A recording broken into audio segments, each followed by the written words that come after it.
Welcome back into the Lions 24/7 podcast as we get rolling with another week of August. This is the final week of preseason camp. We will be back on the practice field on Tuesday evening. Lions 24/7 will have full coverage of what we see from the Nittany Lions in action. We'll get a chance also afterwards to hear from head coach James Franklin. We're going to get all three coordinators. We're going to get a bunch of players. So a lot of content to monitor at lions247.com later tonight on a Tuesday and then into Wednesday.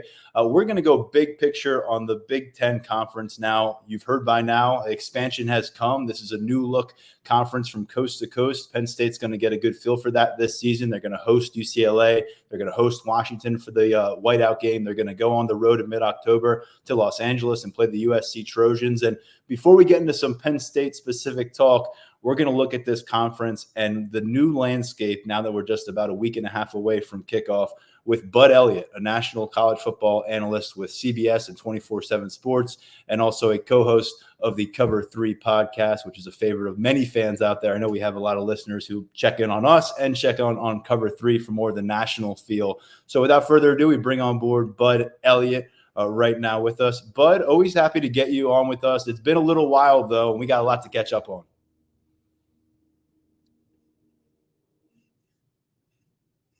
Tyler, good to see you, man. Sorry, my computer glitched out for just a second. I think it's back. I'm glad to be back on Lions 24/7, man. Yeah, you're back, and your feed is back, and so we're ready to roll. We crossed paths not too long ago out at Indianapolis for the Big Ten Media Days there. I know you were there for the full 3-day event. We were out there mainly focused on the Nittany Lions. So I think you're a good man to get down to the nitty-gritty a little bit of what exactly this conference expansion is going to mean for teams like Penn State and for fans who have followed this Big Ten stuff for a long time. I want to start out with those newcomers and a pretty simple question for you here. How would you rank them 1 through 4, those programs making the jump from the Pac-12 to the Big Ten? Sure. So I think it's a pretty clear Oregon 1. To me, this feels like a sort of an all-in, push the chips in year for the Ducks. 2 for me would be USC. And then 3, 4, I'm really struggling to figure out what the differences actually are between Washington and UCLA. And I know that sounds weird because Washington just played for the national title, but they both lost their coaches somewhat late in the cycle, and they both have very new rosters. I think Washington has 1 returning starter from the national title team. So the jerseys are the same, but the names on the jerseys are certainly not. So I think those 2 will probably struggle a pretty good bit in the first year in the Big Ten. USC is like a mystery, but with a little bit more narrow range. Like they're not going to be terrible. They probably won't be great. And Oregon's one of the couple teams I think probably actually could win this league if they get the right breaks.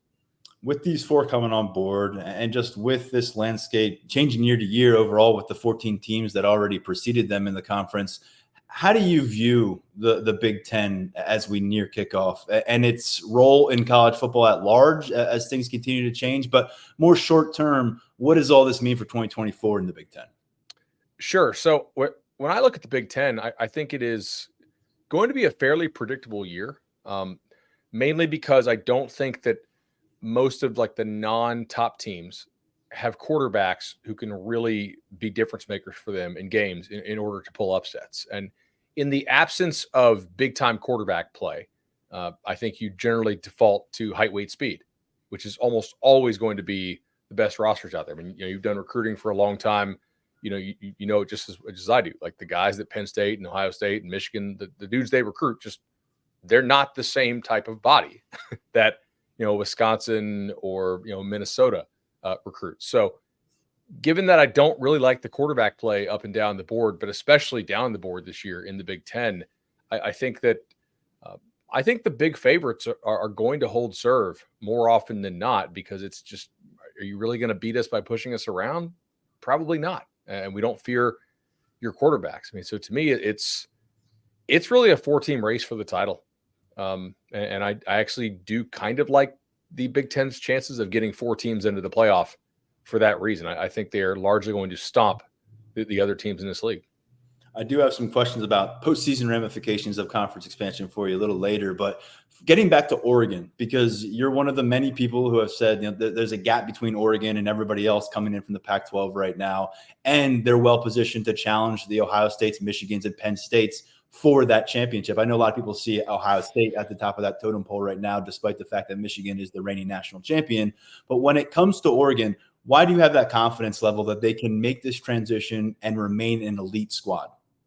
So they really had some kind of bad close game luck last year. They had a bit of like bad fourth down luck. I thought they made, the like poker term, like the correct play, just the cards didn't fall in the way. But if you look at all the other snaps in those games, they generally played them pretty well. They lost Bo Nix to the Denver Broncos. And while I'm not enamored with Dylan Gabriel's upside, I do think that his floor is extremely high. I mean, you're getting a guy who's 24 years old, a player who, with sort of like a medium to good level season, will become the NCAA's all-time leading passer, right?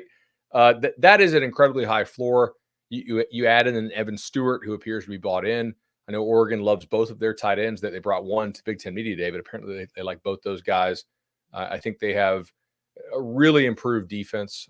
The defensive lineman they got from Houston, Harmon, or not Harmon's from Michigan State, but the other kid they got from Houston as well, looks really good for them. So they had some young pups rushing the passer this year. That's another year for them to kind of grow up in the system. And I think they'll be pretty good at defensive back as well. To me, they're my number 2 team in the league. I'm not totally comfortable with the gapping between them and Ohio State. I'm not really sure what that should be at this point, but they have probably the fewest questions to me other than the Buckeyes.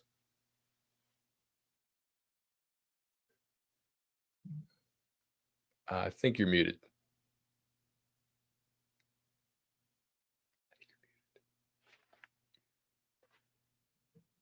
Thanks for the heads up there, Bud.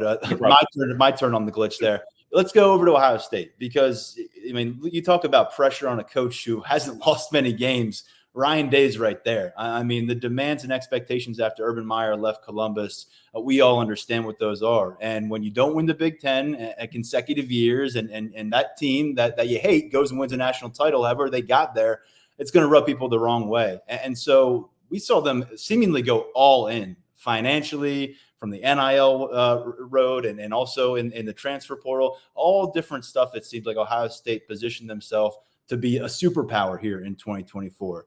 What do you make of that motivation that's clearly in play right now in Columbus? And if it doesn't come to fruition, if this is not the last Big Ten team standing at the end when the dust settles, what do you think that may mean for Ohio State? So I really don't buy into all this like Ryan Day hot seat stuff. I think that's crazy. It isn't all but one of the losses that he has had have been to the national title team. So I do think it's really important that Ohio State at least makes it to the Final Four. And I think there's a lot of fans out there that would be disappointed if they didn't make it to the Final Two. If you lose to like a Georgia or a team that spends like crazy, just on par with you, I don't really think there's a lot of shame in that. Like, I think most fans are like, hey, let's beat the teams that we feel we should beat. And generally, like, fan expectations of the who we should beat is a little larger than probably the neutral observer might have it. But they just returned so much off a really good team from last year. I can't think the offensive line would be worse. I project it to be better. You add in Quinshad Judkins, who's a bit of a workhorse, and I would expect them to run him early and often to keep TreVeyon Henderson healthy. And if TreVeyon's healthy, I mean, you've seen him, like his explosiveness is pretty special. I think they kind of hated Kyle McCord, to be honest. Just from things I had heard, like they were very, very intent on upgrading over him in the offseason, just behind the scenes. And I think the fact that they were so sure they could upgrade over him off what I thought was kind of a mediocre transfer quarterback market probably says what their true opinion of the kid was. So you go out, you get Howard, who was good, not great for Kansas State, but he's, again, like a 24-year-old dude. He's going to be, pretty stout, like when they decide to run him, which they will with Chip Kelly as the offensive coordinator. Jeremiah Smith looks like he's going to start for them and be probably pretty good from day one. I can't imagine there's too many guys in the country who can actually cover him, at least not consistently. Egbuka's back and healthy. Like that's a really nice lineup. And then that's clearly the lesser part of this team. I mean, the defense is pretty nasty. They're on the very short list for the best corner combos in the country with like Virginia Tech, Florida State, maybe a couple. Like I guess if Georgia's kids really, really grow up early, like they'd be on the list, but not many. Linebackers probably better, I would have to think. They don't lose a whole lot there, and the D line is legitimately nasty. You get Tyleik Williams back, you get Sawyer back, you get JTT back. You get a lot of guys back who are really good players who probably wouldn't have been drafted as highly as they wanted to be, but they are still like going to be draft picks. And now they're a year older. And I was kind of struck by the Ohio State broadcast of the spring game. And at one point it's Klatt and he's interviewing somebody, and then JTT and Sawyer walk behind him. I was like, good God, like that, those guys look like, real old dudes, and they're still on this roster for another year. It kind of hit home. We've got Ohio State and Oregon out of the way here in the conversation. They have been the two teams that most people are pointing to as the leaders in the club, leaders in the preseason conversation here. We'll see how it pans out during the season. But let's go to Michigan, because usually you're wondering if Michigan or Penn State is going to show up in the rankings next. It's kind of been one or the other. This is the reigning national champion. They've got Big Ten championships under their belt now, but they also just had a remarkably eventful offseason. Their coaching staff has completely shifted. They've lost a bunch of those players that helped them win big games. And oh, by the way, there's still this dark cloud formed over Ann Arbor because we just don't know what's going to come from the NCAA investigation that's ongoing and how that could impact the current coaching staff. So with all that on the table, how do you wrap your head around who the Wolverines are, could be, might be in 2024? So I think they have a distinct floor, because I really only think there are like three teams on the schedule who can really have any hope of blocking that front seven. I mean, they return basically everybody of consequence from the front seven. And then I asked Sharon Moore not everybody of consequence. Like they lost Chris Jenkins, they lost Jalen Harrell, but most of those guys are back. And I asked Sharon Moore at Big Ten Media Day, I'm like, if this was the NBA, like the commissioner of the Big Ten would have vetoed the Jayshon Barham trade. Like there's no way that you should allow the Barham kid. I'm sure Penn State fans saw him last year from Maryland. The guy's a freak. And now he's on the target here. He was a recruiting target here for sure. Yeah. And and he's the one who hit, and Maryland landed them, and now they don't have him anymore. And, much like Chop did for Penn State, like it's kind of another just Maryland edge rusher land. And now he's on Michigan. And I think he's going to be a really good player for them. Secondary depth is kind of scary. Again, who can block them and who can actually throw the ball well enough? I think Texas can block him. I think Oregon block him. And I think Ohio State can probably block him well enough. Everybody else, I don't think has a chance to block Michigan. I think they're just going to eat. If they stay healthy in the front seven, I think they'll just eat most of these offenses up. Offensively, there's a lot of wish casting going on from what I've seen and read. And are they just going to go spread option? I think they kind of have to. They let Orji throw one pass in a game last year, which I get it. You had a top 5 draft pick quarterback, so I'd rather have him throwing the passes. But look at these receivers. Like they lose Johnson and Wilson. If you're a Big Ten defense, like which of these receivers scare you? Like Colston Loveland's a stud tight end, but he's still a tight end. Like I don't. Can you name a Michigan receiver? They're going to need, that's an area where you think about them trying to spread the field. And last year we didn't see them. Remember how the Penn State matchup went. They didn't really need receivers for much of that game.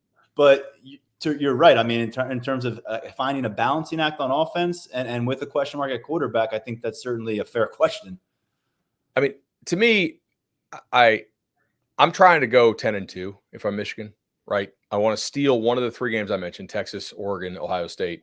And I want to play a style that's just a low variance style. It's not going to allow me to lose any of these other games where the athletes shouldn't match up. And I think they could probably find a way to play that style. I don't know if that actually will get a win in one of those 3 games, but man, if it's not Orji, people make a big deal about this quarterback battle, and I think it's justified. But if it's Jack Tuttle, who the hell is Jack Tuttle throwing the ball to? If you're Penn State's not scared of those guys. I know they don't play them this year, but like those receivers don't scare you. Yeah, Michigan not on the schedule this year. That's a change. Another change that I think most people around the Big Ten have embraced is there's no more Big Ten West. We don't have to track those standings and look at the little brother versus big brother situation, who meets in Indianapolis come early December. Wide open field of this, but out of the Big Ten West, there's some intrigue around Iowa. They have less nepotism, it would seem, going on this year with that program, but still the same head coach. Kirk Ferentz has been doing it a long time. Still some familiar pieces. The Michigan transplants that really didn't get to do what they wanted last year. Cade McNamara at quarterback, he was banged up. We saw him in Beaver Stadium getting obliterated throughout the day in a shutout loss for Iowa. And look, do you think Iowa takes a step forward because of the changes they've made, or are you more of kind of saying Iowa's going to be an also-ran in the Big Ten?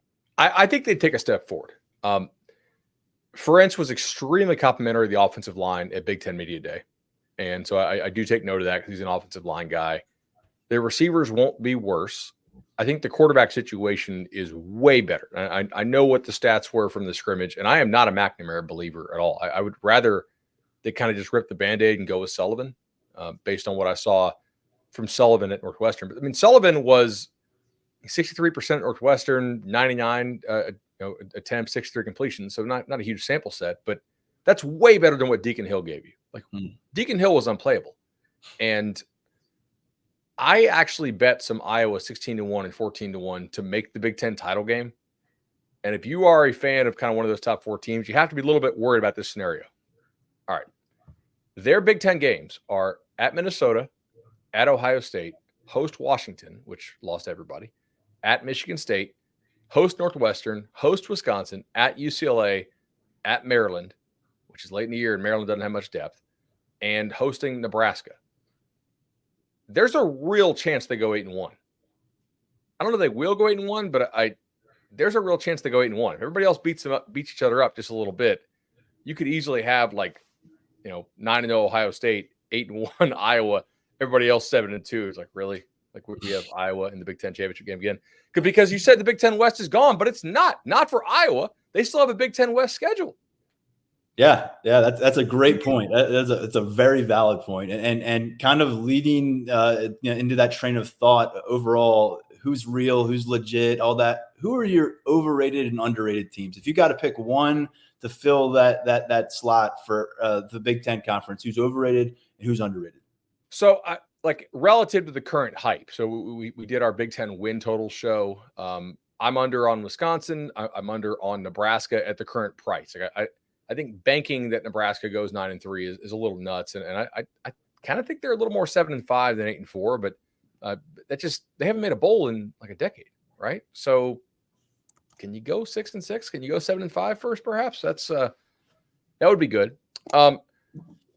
Relative to market, I'm way under on Washington. I anticipate the market's going to come to me there, and unless I'm way wrong, but I don't really like the starters, and I definitely don't like the depth.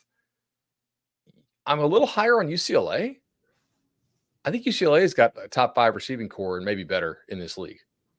And if they stay healthy, I do think being able to actually throw the ball is kind of an edge. Garbers is not that bad. He's not great, but he's better than some of these guys. I think he would start at Maryland. I think he would start at Iowa. I think he would start at probably Nebraska. I think he would start at Northwestern.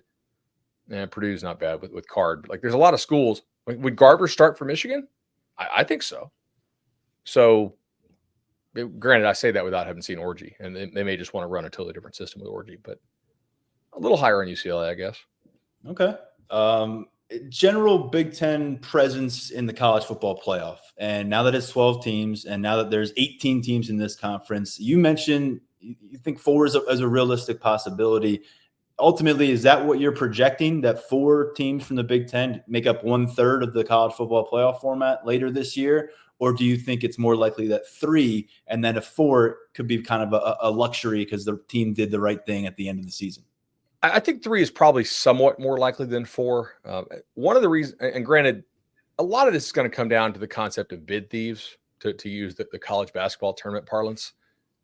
We could have a 12-0 Utah become a 12-1 Utah because 9-3 Oklahoma State beat them in the Big 12 championship game. Well, 12-1 Utah, non-champion, is going to get in.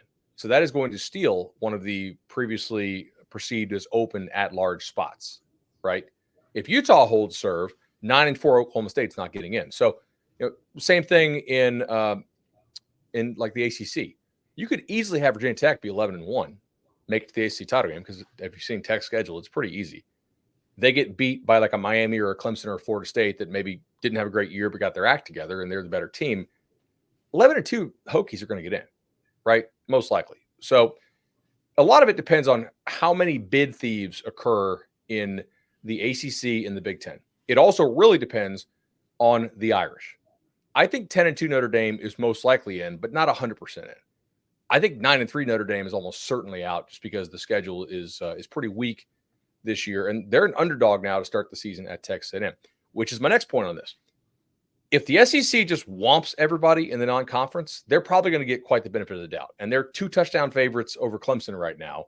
You know, Tennessee is a touchdown at NC State. A&M's a field goal over Notre Dame. Miami, I think for the sake of the rest of the sport, really needs to beat Florida, because if Florida, which is projected to go 4-8, if they beat Miami to start the year, and they're only 2-point favorites in the Swamp, like there's certainly a scenario where the SEC dominates the first 2 weekends and then just beats their chest and is like, hey, we want 5, which I think would be insane. Also, if Michigan beats Texas, that is huge for the Big Ten's chance of getting 4 in, because Texas is universally perceived to be like a top 3 or 4 team in the SEC, and maybe higher by some. But I do think that what the Big Ten lacks, in a good way, is something the SEC has, and that is potentially real difference makers at quarterback from teams like 5, 6, 7, 8, 9. So Tennessee has Nico, who we've both seen as a recruit, and that kid is really potentially special. Jackson Arnold is at Oklahoma. He could jump up and bite you in the ass, and like a good team, he could take it down if he's on fire that day. You know, Nussmeier at LSU is somebody I bet at 60-1 to go first overall. Like, I do think he has some real juice, and he carved Wisconsin last year into bowl game. He was actually really good against Georgia when he came in for Jaden Daniels like 2 years ago in that SEC championship game. So I think that there is a real chance that the SEC kind of cannibalizes itself somewhat during the season and has a little more 2 and 3 loss teams, whereas the Big Ten is sitting there with more teams with that kind of 0 and 1 in the loss column. Penn State 10-2 the last couple regular seasons. That get it done? That punch their ticket to the college football playoff this time around? I think so. I bet Penn State to make the playoff. This is year 11 for James Franklin. He won the Big Ten championship in 2016. It was a big surprise for many. In some ways, it really rose the expectations here in Happy Valley faster than people thought they would. And thus far, he's been chasing to get back there. Now, we talked about the Ohio State, Michigan brick wall of sorts, and the East Division is now gone. You still have Ohio State on the schedule. But when it comes to the outlook for this team, and the way I love to use the national lens for you, because we have the local lens here usually on the podcast, what's your view of James Franklin, his tenure now extending beyond a decade, and the importance of 2024 for the Penn State football program? I think it's an important year because the narrative, well, not the narrative, the facts are that Penn State would have been the team that benefited the most from a 12-team playoff over the course of the 14 playoff. But I think there are 4 or 5 seasons where Penn State would have made the 12-team playoff, and yet it never made the 4-teamer. So, I mean, to me, like, you give almost any fan base in the country, hey, like, you're going to be in the 12-team playoff. How many years was the playoff around? 10 or 11? About that, yeah. I mean, almost any fan base in the country is going to be really happy if you're making the 12-team playoff 40% of the time. Like that, maybe Bama, but they may have a kind of an expectation reset coming. Georgia, with how they got it humming, would not be. Ohio State would not be. But for the most part, like, if you're in the dance every other year, I think you have to be pretty happy. And granted, fans are always going to want more. And honestly, universities need them too. Otherwise, they stop donating, right? Because it is a business, but the fans don't want to see it that way, right? They always want to believe there's more. Nobody's like, hey, we turn out a consistent profit, keep donating. Like, cool, but this is fandom. We want to dream, right? So that's why you kind of got to keep selling the hope and the expectations. But I do think because the narrative about the facts and like the set says, hey, they would have made it. There's definitely pressure. I think that, hey, now that it is a 12-team playoff, go make it, right? Like you said, we would have been there. Well, now it's here. Go make it. I think there's a pretty good chance they do. When you look at Drew Aller, his body of work thus far at the college level, he was the number one rated quarterback by 24/7 Sports in the 2022 class, was the understudy behind Sean Clifford in year one. The stats were pretty. We've discussed those: 25 touchdowns, 2 interceptions. But when people across the country really paid attention to Penn State last year, it wasn't pretty at the quarterback spot. It wasn't pretty on the offensive end, and they fired their coordinator before Thanksgiving as a result. So Drew Aller obviously is a hyper-focus situation here in Happy Valley in terms of what he's going to be. What do you make of Drew, Andy Kotelnicki coming in from Kansas? He was 24/7 Sports Offensive Coordinator of the Year last year. And ultimately the weapons that LR has on his disposal to really take that leap that certainly seems necessary to get into the college football playoff. I think if we go back and look at the class of 2022, almost none of those kids are doing great, right? As far as the quarterbacks. I know my friend David Hale at ESPN has some thoughts on how like the COVID year with their junior season kind of impacted some stuff. But I mean, shoot, like Drew might have had the best season out of all of those guys. Like Cade Klubnik wasn't good. Connor Wegman wasn't great, and he got hurt. I mean, he showed a little bit of flash. Ty Simpson hasn't done anything at Alabama. Devin Brown. Some people had him as the number one prospect in the country. He can't sniff the field at Ohio State and is going to be behind Julian Sayin, I think. So that was a very, very weird year. And it, in some cases, it looks like kind of an industry-wide whiff on quarterbacks. But I do think there were some weird things going on like in the world at that time to give us a little grace. But I mean, the arm strength to me is still there. But the average depth of target and like the lack of challenging defenses down the field was definitely a problem. And I don't think Penn State's receiver scared a lot of people last year. They got to be better this year, I think. I mean, Lambert Smith going to Auburn, but it doesn't seem like from reading Lions 247 that they were all that shaken up, right? About losing him. And that's pretty accurate. That's pretty accurate. Yeah. Yeah. And I don't think he's like totally in line to be the number one at Auburn. So, interesting note there, just reading our Auburn 247 boards. Kotelnicki's really good. I mean, you watch Kansas and they play. Now, Kansas does have good skill, no doubt. And Leopold wins everywhere he goes. I mean, he won at Whitewater. He won at Buffalo. But they do some really fun stuff. And Devin Neal's a good back. And obviously, when he's healthy, Daniels is really good. But they won with Jason Bean last year.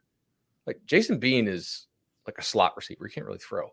And they found ways to make it work. I mean, they had like a third string quarterback against Kansas State, and they still gave him hell for like 40 minutes before K-State finally pulled away. I think they do a nice job of figuring out what some of these defenses coverage rules are and run fit rules, and really exploiting them with some of their motions and shifts.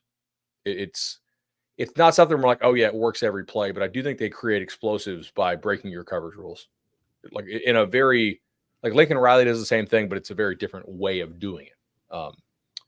That's the best thing I think he does, honestly. It's very, very collegey in a way. And I know Franklin's gotten a lot of flack for changing coordinators and whatnot quite a bit, because he had Urasek and he had not Signetti, Soraka. Yeah. But I don't know. Fit's important. And I guess you find the right fit with the right personnel at the right time, and it can click. Like, I don't see there's a reason it can't be better on offense. Do you have any thoughts on this Penn State defense, knowing that Manny Diaz has moved on to Duke? They got Tom Allen, who spent the last 7 years as a Big Ten head coach with Indiana.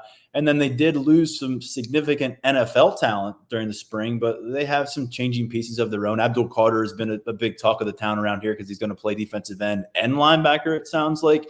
Do you think that this defense can maintain its placement among not just the Big Ten's best, but the nation's best? And if it does, how does that ultimately maybe, I guess, create a cushion for Kotelnicki and company as they try to install this new system for 13 games?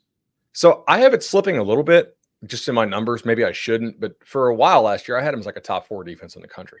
So this year I have him top 10, which is still really, really good. Like if they fail, or if this team doesn't meet expectations and Penn State's defense is top 10, like that's not going to be, that won't be the issue, right? It'll be the offense.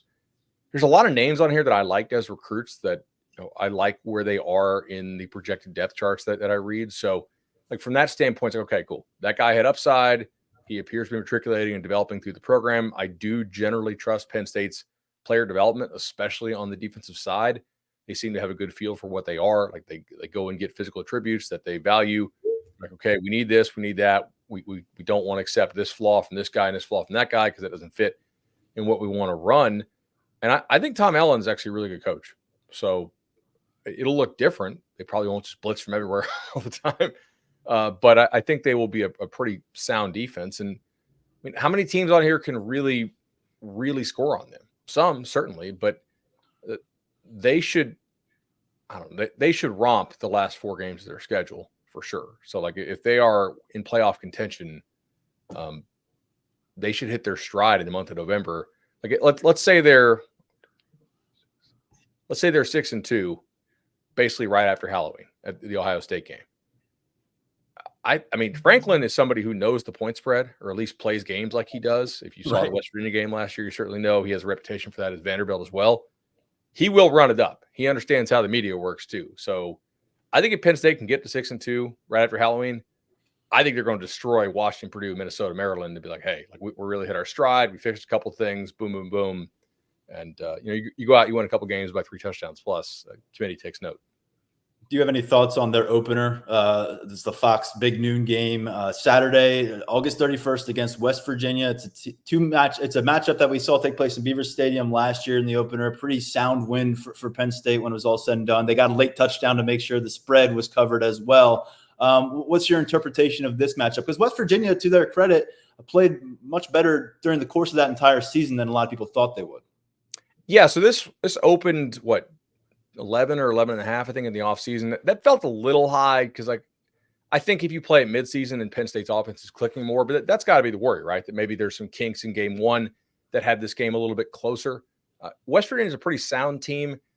They did something interesting with Garrett Green, if you notice, like back half of the year, and that is essentially they're like, oh, you can't really read a defense and throw in the middle of the field. Don't try. They literally just switched to screens and bombs and run around, and it worked really well. But now you got an entire offseason to watch this. And if I'm Penn State, it's like, okay, can you be patient? Can you stay in the pocket? Can you deliver the ball in the middle of the field? Can you, see multi-levels of the defense? Can you read coverage? I would expect Penn State to try to keep Garrett Green in the pocket as much as possible and try to take away some of the QB run and deep shot stuff and just see if he can be patient and accurate, because a lot of the Big 12 defenses he faced could not do that, but he also didn't really show the ability to threaten them in that way. And Penn State athletically probably does have the ability to give him some challenges. Finish with you here, Bud. Do you have any projection that you've kind of come to peace with for Penn State at this stage of the calendar? If you're still waiting, that's okay. We understand. But if you're ready to throw one out there, we'd love to hear it. Yeah, I got them 10-2. I think that's in the playoff. I bet them to make the playoff. I laid 120 or 130. I thought it should have been 150, 160. I do think they have a really good, I think 10-2 gets them in, and I think they have a pretty nice shot to only lose 2 or fewer ball games. So I got them in. All right. If you want to check out Bud's interpretation of everything that you're seeing on the field on a weekly basis during this college football season, Cover 3 podcast is highly recommended. He's not alone, but he does great work there, and so does the entire crew. And then follow his coverage within the 24/7 Sports and CBS network. Bud, always appreciative to get you on board. I'm glad we're teammates. Tyler, good to see you, man. Later. Let's jump over to some current roster conversation and a little bit of a recruiting outlook now with our friend Tyler Calvaruso, who rejoins us on the Lions 24/7 podcast. Welcome back in. Thanks for having me, man. We're getting closer to football. I can tell by the weather. It feels like a nice fall day. So it's good. I like it. I'm happy. We're inching closer, man, right where we want to be. You're not kidding. I probably should have mentioned at the top of the show, but here in Happy Valley, it felt like went to bed last night in August and woke up in October. Yeah. We were in the high 40s this morning. I'm taking my kid to daycare. I need sweatpants and a hoodie and a different kind of situation for preseason camp weather than what we're accustomed to. But you're right. We're down to 11 days on the countdown for when this team takes on another opponent. And then from that point, we're rolling. We got the home opener. We got a bunch of stuff in play. But before we go too far down that road, I wanted to pick your brain a bit on a roster update that we got from Penn State, confirming it with a program official on Sunday. I had a story up Sunday evening at Lions247.com. Dakari Nelson, a top 200 overall recruit, in the 2023 class, a guy who came to campus, played safety last year, was very limited in terms of his involvement, took a red shirt, remained at safety this spring. And now he's listed at linebacker on the roster, confirming that with Penn State. And this is a situation where, Tyler, when we've reviewed his prospect profile, I think he got to campus around 6'3", 206. He's now close to 220 pounds. He's gotten tremendous length. And I think a really good way to describe him is when we had Cooper Patagna on the show, I believe. He's one of our national scouting analysts at 24/7 Sports. And we were breaking down Takari Nelson during that cycle. He called him one of the more intriguing chess pieces in the defensive class nationally. And now we're seeing Penn State make a move with that chess piece, adding him to a linebacker room that, as we'll get to in a moment, took some hits from the depth department over the course of 2024 so far. So looking back at the context of what you learned about Takari from the conversations during his recruitment with him, with the program, what do you make of this move here for the redshirt freshman? So safety was the main focus in Nelson's recruitment, kind of like Jadon Blair this cycle. Bigger safety, length, has a lot of the traits Anthony Poindexter likes, but there was always this thought that he could wind up as a sandbacker or playing linebacker at some point in his development because he had that skill set in him. He has that versatility. And me and you talked about it a bunch. You could plug Takari Nelson in a bunch of different places in your defense, and he's going to have a chance to produce. He's a good tackler. He's strong in coverage, playing in space. I think we saw that plenty of times throughout his high school career with the interception numbers that he was putting up down in Alabama. So the move, I think it could definitely benefit Penn State's defense. I think it could benefit Nelson because he's going to be able to use his skill set and his athleticism to make plays as a linebacker now. And in terms of his physical development, I mean, the old saying, Mother Nature has a tendency to win. You know, him being at 220 now, he's packed on the muscle.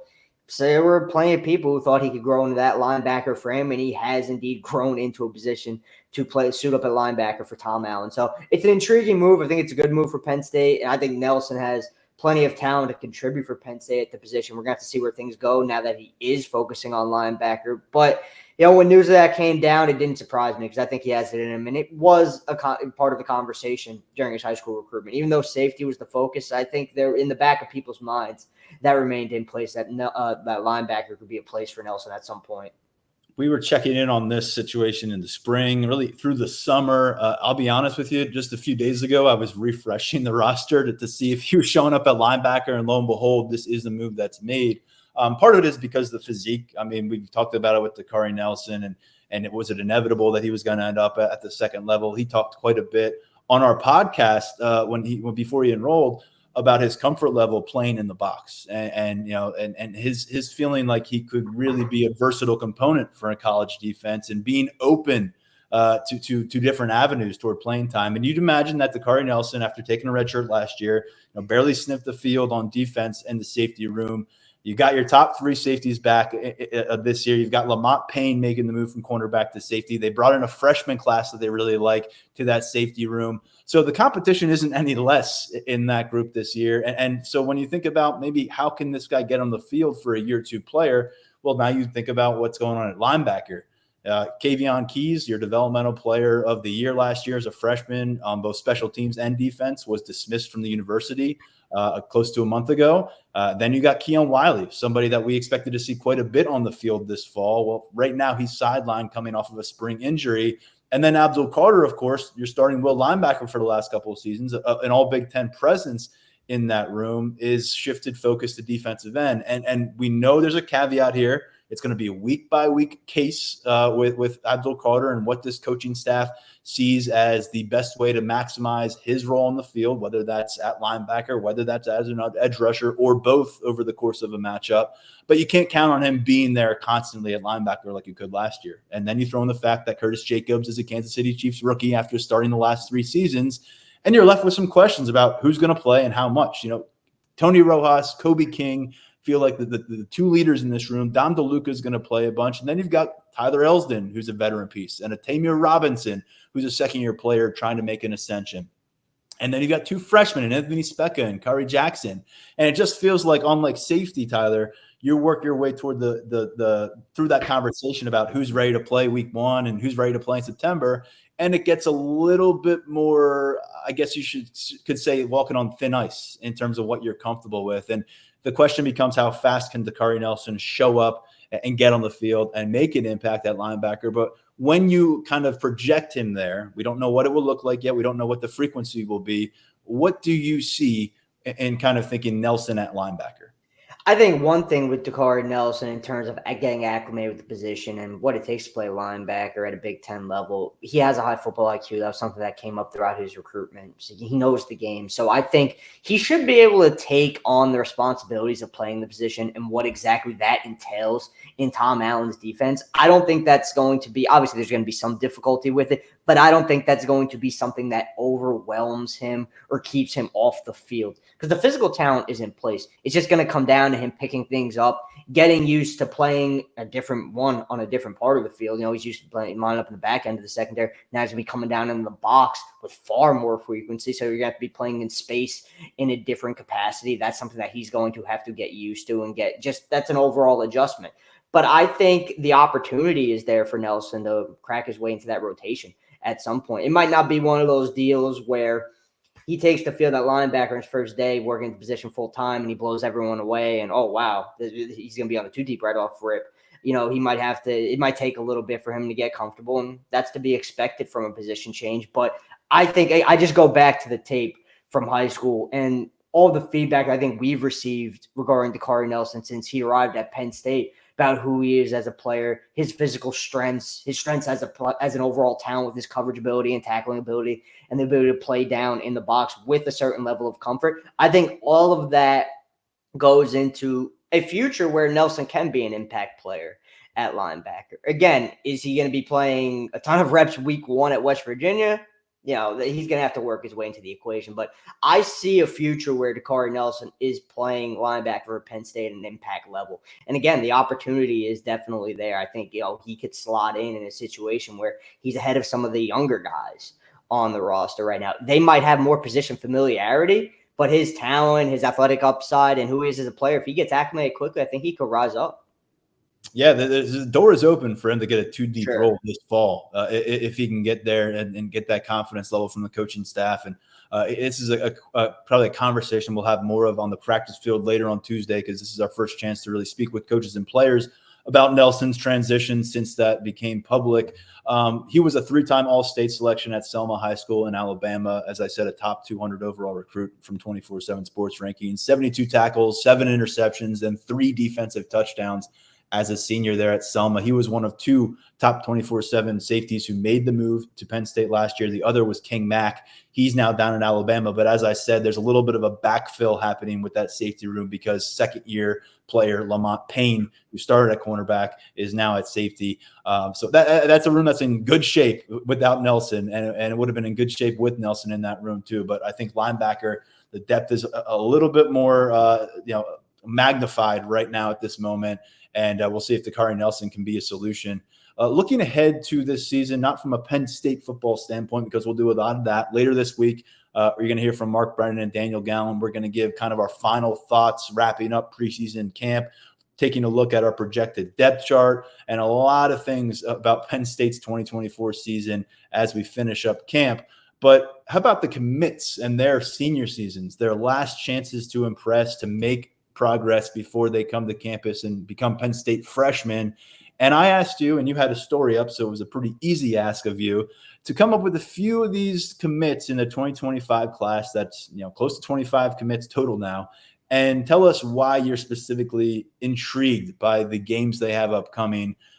You got a list to me. We're going to go in the order that you sent it my way, and to no one's surprise, if you've followed this show and you've heard our intrigue about him generally, Beckham Kritza, the Miami Central High School quarterback who's been on board with Penn State's class since last November, initially committing as a Colorado high school quarterback and relocating since to a national powerhouse at Miami Central. There is going to be a lot of eyes on what Kritza does as a Penn State commit this season. No doubt about it. Internally, from outsiders, there's going to be a lot of attention on Beckham Kritza as a senior. That kind of comes with the territory. Playing quarterback at Miami Central, you're playing in one of the best programs in Florida. You're going up against a really good schedule. So all eyes are going to be on you on a weekly basis. And not to beat a dead horse with Kritza, but the fact of the matter is the most important thing with Beckham Kritza, at least in my opinion, and a lot of other people seem to feel this way as well, he just needs reps. The more he's on the field, the better off it is going to be for his development, because his high school career, going back to the beginning, he played a lot as a freshman in Colorado. He was a backup in California as a sophomore. His last year, junior year, it was a whirlwind going from Miami Central back to Colorado, where he wasn't ruled eligible until essentially the second half of the season. So even in that sense, his reps were limited. So it's crucial for him to be on the field as a senior for Miami Central, which he is going to be, because we've seen tangible improvement from Kritza throughout his high school development. I think his mechanics are a lot cleaner now than they were when he was an underclassman. You've seen overall development, and you've definitely seen the work ethic. We know one thing about Beckham Kritza. He's going to do what he has to do in that regard. So I'm really interested to see, one, what he does with the consistent flow of reps coming his way, and what he is going to do against an uptick in competition. Because no disrespect to the people he's playing out in Colorado, but Miami Central is Miami Central. You're right in the thick of it in Florida high school football when you're talking about this Miami Central program. They're going to be playing some of the best programs in Florida on a weekly basis. And even the programs who might not be in that upper echelon of Florida high school football, they've got some damn good players on that field. So Kritz is going to be tested on a weekly basis. How does he respond? And at the end of the year, when we watch his tape, what does it show? And what does Penn State think of that tape and what it shows for Kritz in his development? That's one of the main reasons why I'm really intrigued by the way his senior season will play out. The developmental aspect of it for me is really big here. Yeah, and we actually have seen, as a lot of people know out there, they start a little earlier. I mean, there's just always more football on the field in Florida compared to in most parts of the country. And so you've already got Kritza going out, and we'll have video highlights I'll be posting to 24/7 Sports this afternoon is my plan. But he threw a couple of touchdowns for Miami Central. It was a big blowout win for them over Vanguard High School. There are major tests that await them. This is kind of an exhibition series of the schedule for them. But just watching the film, seeing him air it out a little bit, it's got to feel good to be QB1, because last year he was a backup at Miami Central. I think the only throw he got to attempt with them before he transferred back to Colorado was like a late Hail Mary attempt. Against Bishop Gorman, yeah. Right, he does have that cannon. So, and as you say, Bishop, they're going to be, playing teams that get on planes to face them. They're going to maybe get on planes themselves to go to some of these games. I haven't checked out their whole schedule, but it's a national level schedule at Miami Central. So there will be major challenges ahead, and perhaps major statements to be delivered by Kritza as he shows what he's all about at the quarterback spot. He'll be on campus in January as a Penn State freshman. Tyler, let's go to the next guy you had on the list, and it keeps us in the state of Florida, and it takes us over to wide receiver with Kobe Howard. Kind of the same deal here, where I'm very intrigued by the uptick in competition. So Howard spent his junior year at Western High in Davie, Florida, and he had a good year coming off of that significant leg injury that we've talked about since his commitment that he suffered as a sophomore, cost him his sophomore year. He was up over 1,000 receiving yards, impacting the game in a lot of different ways for Western. But now you're going over to Chaminade Madonna, which is not only one of the best programs in Florida, one of the best programs in the nation. They're a national powerhouse at this point.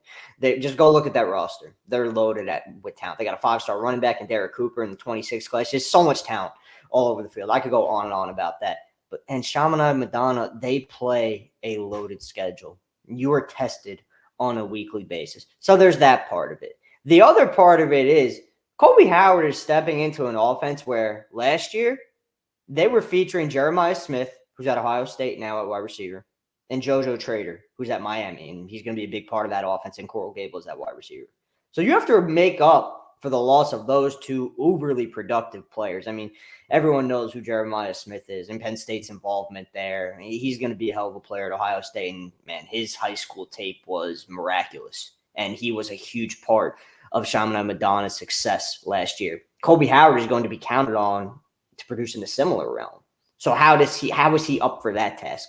I think he mental makeup, what we've gotten to know about Kobe Howard, really throughout his recruitment, I think he's up for the task. But taking that step up in competition, it's going to be very interesting to monitor his production and his tape throughout his senior year. Another wide receiver that you have on this list, and one who's been in the class for quite a while longer, is Lyric Samuel in New York. And you and I both got eyeballs on him here in State College this summer. He was competing at a camp event A lot of length to him, production as a junior on film as well. I think what you're looking for now that we know kind of the physical edge that he's going to have in a lot of his matchups, you're looking for dominance from Samuel this year as a senior. You're not looking for dominance from him as a Penn State freshman. You're looking for him to hit the ground running and feel comfortable out there and be able to showcase some of those traits on a Power 4 practice field.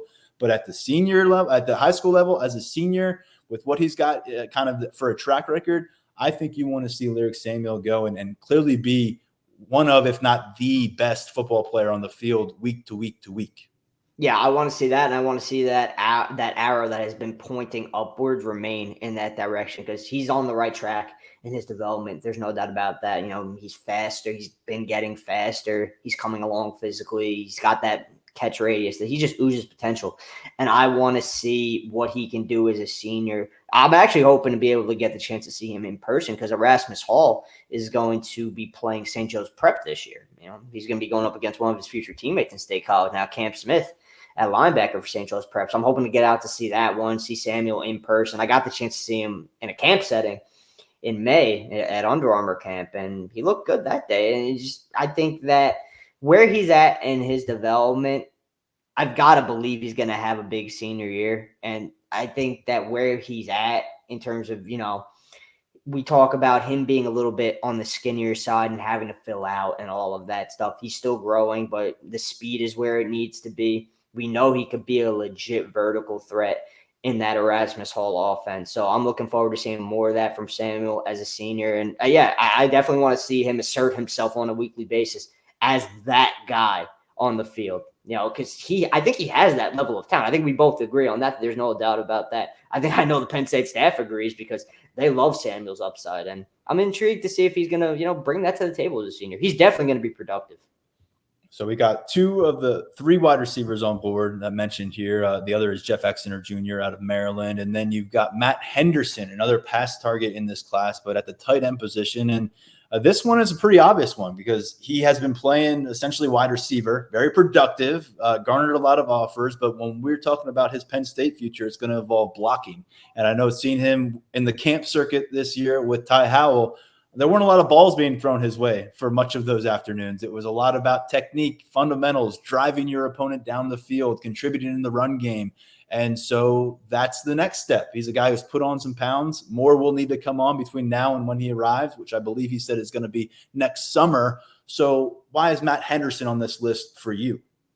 So, similar kind of excitement to us getting to watch Luke Reynolds go full-time tight end for the first time last year. Granted, Henderson is in a much different position. He was still playing receiver, catching passes, while, Henderson was functioning as a quarterback at Cheshire Academy in Connecticut. So Henderson's situation is definitely a little bit different, but he's bigger now. He's going to be playing his senior year around 215. You're going to get to see more of that tight end skill set now that he is indeed playing the position. At wide out, he was seeing some complex coverages from opponents, because they knew, Matt Henderson, he was going to be that guy at wide out, along with Ben Whitford, 2026 wide out, who has an offer from Penn State. Everyone down in Virginia knows what Henderson can do as a pass catcher. Now he's going to be lining up. He's going to be playing that inline roll when asked, having to block when asked. He can be still splitting out wide, lining up in the slot, doing all the things that make him such an intriguing tight end addition to this Penn State recruiting class. So I want to see his full skill set at play as a senior. I think that's one of the reasons why I included him on this list. I want to see him do more tight end things, which he will be doing as a senior. But make no mistake about it. When you go down, you look at Patton's box scores, and you go watch some of the highlights and the tapes, Matt Henderson is going to be making, or at least the hope is, a big impact in that passing attack, splitting out wide, catching passes. They play a challenging schedule in the sense that they play up a classification. So each week he's going to be going up against some solid DBs. And, there are plays that he's going to have to make to help out and get to where it wants to be. He's got it in him. But again, I want to see that more complete skill set from Henderson as a senior. He's worked hard at it. He knows that it takes more than just catching passes to be a tight end at the next level. He has worked hard at that with Ty Howell, and he's in a good spot in his development. Yeah, reminder that guys like Mike Gesicki, Brenton Strange, they made this move after pretty much focusing on wide receiver and, how to develop a tight end. Tyler Warren was a quarterback at the high school level. It's a very unique position, because often what you're seeing and evaluating at the high school level isn't really what you're projecting in college. Oh, yeah. And Henderson, Henderson's a fantastic example of that. Let's get back in the home state, finish your list of 5 here with an in-state prospect out of Central Catholic. Cornerback Xavier Thomas in Pittsburgh, a guy that I would probably qualify as being an under-the-radar member of this class. He committed a while ago, back in December of 2023, a few days before Christmas. There was a lot of stuff going on during that time frame between postseason, transfer portal, and then we saw this class just grow so big over the course of 2024. I think it was easy for a lot of people to lose Xavier Thomas in the shuffle a bit. You're bringing him to the forefront here. Why? This is actually part of the reason why I want to talk with him. I feel like we just haven't talked about him enough. He's kind of like the forgotten guy in this Penn State recruiting class, and he shouldn't be because he's a very talented corner. And if you're a Penn State fan, you flip on Xavier Thomas's tape and you get some Daquan Hardy vibes, that's justified. That's something that has been tossed around in conversation. There's a lot of internal optimism about Xavier Thomas. You go back to his freshman year at Central Catholic, he's starting at corner. That's not easy to do for that program. You don't just walk into a starting spot at Central Catholic. You got to earn that, and Thomas did that. He's been a ball hawk throughout his high school career. He's got double-digit interceptions already on his ledger entering his senior year. He impacts the game on special teams with his return ability. He might not be the most talked about guy in this class, but man, he's got the talent to be a real player for Penn State at the next level. And I think you are going to see that from Thomas as a senior. Now, I will say this. He's going to be tested right off the bat. The Central Catholics welcome the St. Francis Academy to town real soon, next weekend. So that's going to be a test for Thomas and his Central Catholic teammates. I think Thomas, being a competitive guy, is definitely going to be up for it. But how does he hold his own? That's definitely something I'm going to be keeping an eye on. But I'm expecting big things from Thomas as a senior. I think Penn State fans are going to start, maybe keeping more of an eye on him, realizing more, hey, this dude can ball. So I'm really excited to watch him play as a senior. I've got no qualms with your list. I'm excited to see all these dudes play. We'll get a chance to provide some coverage at Lions247.com in the form of high school highlights, in the form of feedback and analysis on how these guys are developing along the way. Just a few names to add from my own point of view, and I know that you definitely considered a lot of these guys. I think you may have included a couple of them in your written piece over at Lions247.com over the weekend, but Owen Alicine, he's a guy that you and I had a chance to see in the camp circuit. I already knew that his trajectory was pointing up, but a converted hockey player who's got this huge frame, some comparisons to make between him and a Garrett Sexton last year who climbed into top 24/7 rankings and someone who's been able to continue getting bigger since he got to campus. But Alicine playing out of that even on Old Farms in Connecticut, I just think that he's got an opportunity to go out there and apply some of the fundamental strides that he has made, the physical growth that he has made, and really look like a dominant force in those trenches up in New England. I'm not sure what their prep schedule looks like up there for Avon Old Farms. It's usually got some nice challenges to it. But I think with Alicine, you're in a situation where he could come to campus, depending on how the senior year goes. If he can stay healthy, that's not something that Garrett Sexton was able to do last year. Sexton added a bunch of weight, played well, but he was banged up for much of his senior year. It slowed him up in his development.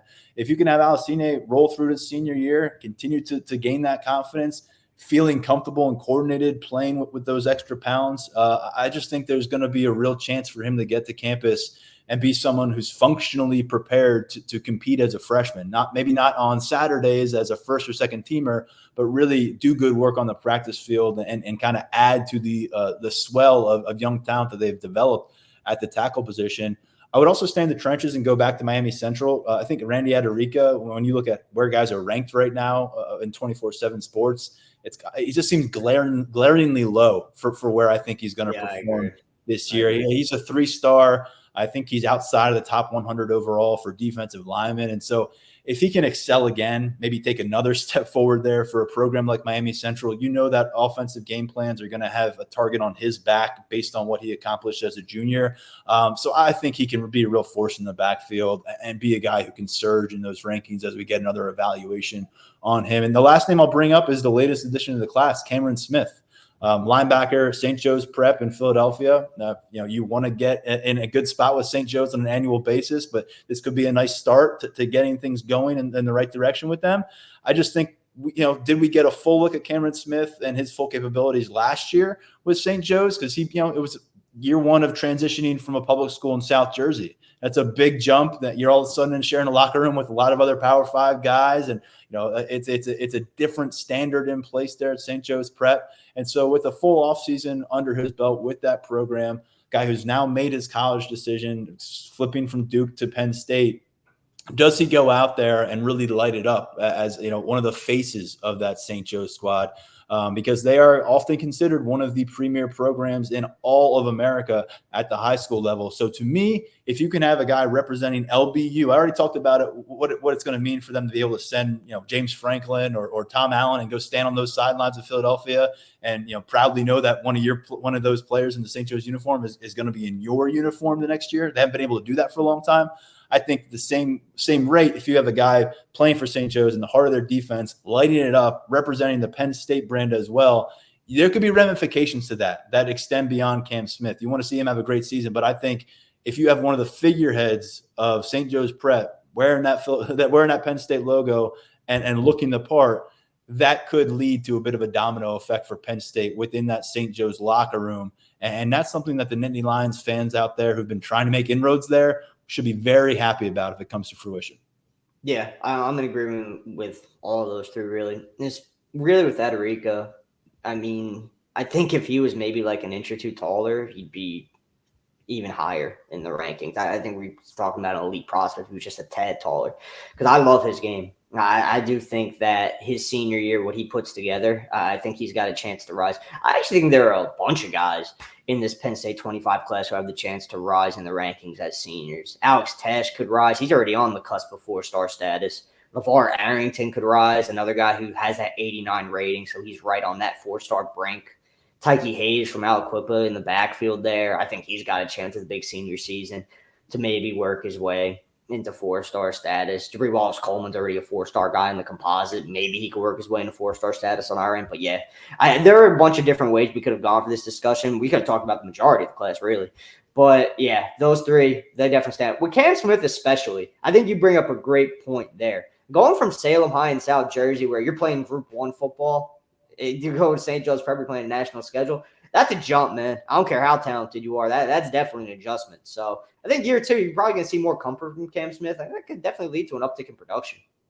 All right. Well, we're always looking down the road with recruiting. We're going to really do it to finish off the episode quickly. 24/7 Sports put out a top 100, the very first one for the 2027 class. We're not up to a top 24/7 yet for those guys, but we're talking about the players coming up on their sophomore years of high school, and there's already a bunch of them that are on Penn State's radar, including a Penn State commit. Come on, Spell. If folks missed it, a couple of weeks ago, we came off vacation and talked about like 7 commitments that occurred in late July and early August during one segment. He was among that, but he's solidly inside that top 100. And once again goes to show that when you're following the evaluation of Jaywan Sider and James Franklin and this staff at running back, you should probably trust in it. Yeah, he'll have the chance to rise too. We've got him at 57 right now, so he's kind of smack dab in the middle. I think he's going to have the chance to rise because his body has come a long way in terms of the physical development aspect of it. I mean, he's only going into his sophomore year, and there are a lot of people out in Western PA who think he's one of the top talents in the area. And I think at this point now, it's establishing one of the top talents in the nation in his class. So a hell of a way for Penn State to start off that 27 class, right? Just like they do with Messiah Mickens in the 26 class. You bring in an elite in-state running back. Mickens was ranked even higher when he first broke into the top 100 rankings for his class.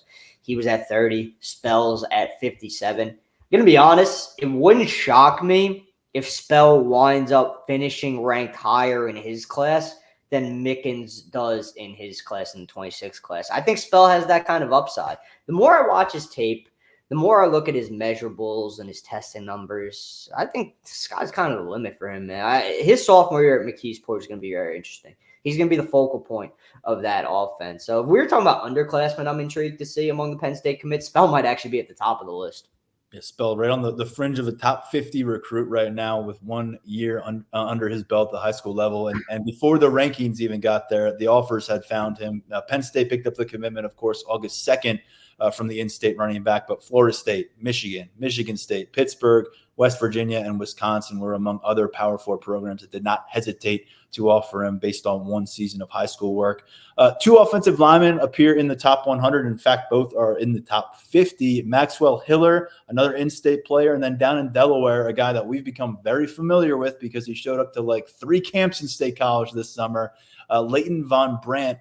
I mean, Penn State's in a desirable spot with both these guys, and lo and behold, they're each in the top 50 among everybody, not just offensive linemen, everybody in this class.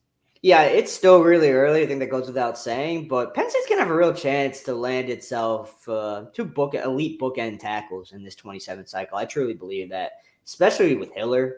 He's already been on campus. I don't even know the number, but he's been on campus a lot early in his recruitment. He made it back to Penn State after last batch to watch the first practice of fall camp, on that final day before the dead period went into effect. It says a lot. That's not something we necessarily expect to happen soon in asking around, but it's something that could come together for Penn State quite nicely, I think. In-state guy, loves Penn State, loves Phil Trotwood, just says so many good things about the program and the staff. He's a guy I could see suiting up for the Nittany Lions when that time comes. Same deal with Von Brandt, especially now that Jasir Rogers, his Appaquiddick teammate, is committed. Yeah, that just added to his level of interest. I think Penn State was already his leader, but now that Rogers is on board and they're pretty good friends, that just adds to Von Brandt. Another guy who loves the staff, loves the program. We're going to be talking about a lot in the 27 class when it comes to regional guys. Yeah. But when it comes to offensive line conversation, these 2, they're going to be at the forefront really from now all the way until the end. And you've got Hiller at number 20 overall. He's the number 3 offensive tackle. And then you've got Von Brandt at number 42 overall. He is the number 4 offensive tackle. Von Brandt's the number 1 player in Delaware. Hiller is the number 1 player in Pennsylvania. We mentioned that Kamon Spell, of course, out of Pennsylvania, also in the top 100. There's one more in-state prospect that we got to get to, Tyler, before we wrap this show up, and that's Khalil Taylor out of Pittsburgh, the Seton LaSalle High School. I'm curious, first off, he's listed as an athlete, number 9 athlete in the country, number 51 player overall. Any sense on where he fits from a positional standpoint? And Penn State is among the several schools who have already extended a scholarship before his sophomore year. Yeah, I think he's a P4 talent at both wide receiver and DB. My money's on wide receiver for Taylor at the next level. I know that's where Penn State likes him. He's really dynamic kid with the ball in his hands. Already a solid route tree for a young prospect.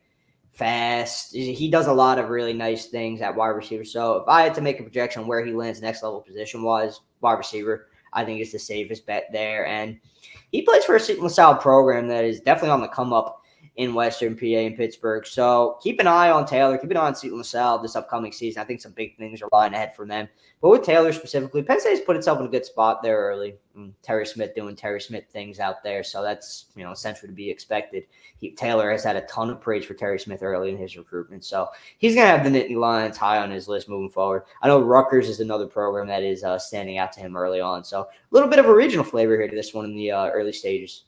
All right, well, a little bit of a preview there of the 2027 class. We'll leave it there for now. But Penn State's already started that class with Spell and some other names to know here in Pennsylvania within the region that are right there, well situated in our top 100 at 24/7 Sports. Tyler's got a breakdown of that from a few days ago about Spell and about the other targets. There's several other names to know that have already picked up offers from Penn State that are within that top 100. Mr. Calvaruso, always appreciate you hopping on the podcast. We had a few different topics to get to today, and next time we have you on, we'll see what lies ahead for us. There's always a lot of movement in the recruiting world, and it'll be fun to actually start breaking down some of these senior season performances with you once we get some film of these guys. Yeah, man. Today was great. I had the chance to follow Bud, so it's awesome. Great stuff. Hey, appreciate it, man. Thanks, man. Good stuff from Tyler Calvaruso, as always, a resident recruiting insider at Lions247.com. You can follow his coverage on a daily basis. And right now you can get on board for 30% off a VIP subscription that will take you through an entire year into 2025 preseason camp. You will not miss the latest news, whether it's a recruiting trail, transfer portal, football roster and eventually basketball roster and that whole conversation as we get into winter. But wanted to make you aware of that. 30% off going on. Big thanks to Bud Elliott before Tyler for discussing the Big Ten. Just a total new look and a lot to like about this conference, but some new things to kind of wrap our heads around collectively with these squads that are coming on board and the dynamics of this 12-team playoff and what it might mean for the conference. But for now, we're stepping aside. We got to get ready for our practice opportunity later today. We'll head over to Penn State facilities, see this team in action for a bit. We'll hear from James Franklin. We'll hear from the coordinators. We'll hear from players, and you will get it all at Lions247.com as our coverage continues for this preseason camp. We're back with a second episode later this week. We will give you our final thoughts as Penn State prepares to close out preseason camp about what we learned, position battles, projected depth chart, and a whole lot more before we get into game week next week. West Virginia matchup, 11 days away, and we'll get into our game week format for this podcast before long. For now, stepping aside, I am Tyler Donahue. Thanks as always for listening to the Lions 24/7 podcast.